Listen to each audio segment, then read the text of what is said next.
guys, and welcome back to Alley PPC Academy. As most of you already know, I'm Tamara, Senior PPC Specialist here at Alley. And today I will be covering top 3 rules of organizing your products in ad groups. So if you like this video, don't forget to subscribe, and if you have any questions, write us in the comment section below. So whether you are a new or experienced seller on Amazon, if you have products that have variations in colors and size, you have probably had a question on how to organize those products by child ASIN age or add them to one parent ASIN, for example. So let me explain to you more through a specific example. If you have, let's say, socks for a man and woman in different colors and sizes and you are not sure how to organize them, our recommendation would be to separate woman and man socks in 2 parent ASINs each, having child ASIN sorted by color and sizes. As you now may be wondering why like that, it is because it would not look good if you have on one page to choose woman or man socks and which color and which size, as people are each day more and more lazy on the internet and they like to have everything easy set just in a few clicks. So in this case, if you have separated socks in 2 parent ASINs, it will be much easier for someone searching for example, women's socks to get them to a page with only women's socks. Just need to choose color and size.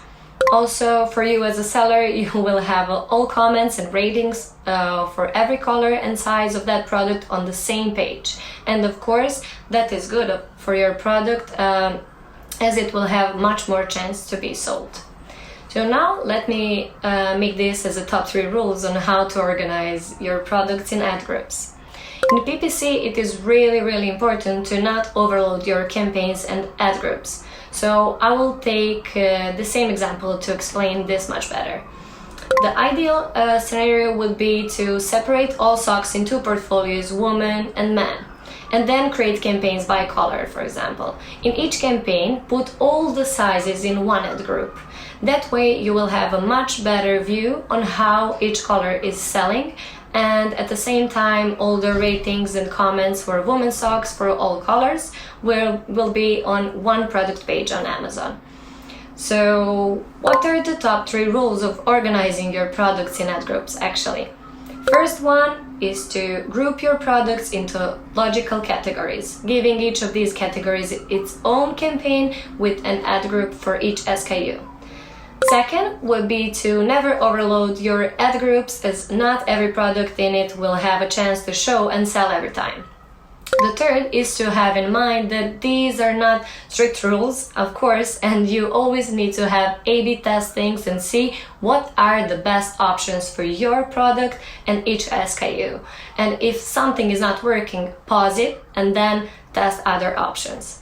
This approach allows you to create much cleaner campaigns and ad groups, easy organized products, and also it will save your time as well as your spend on PPC.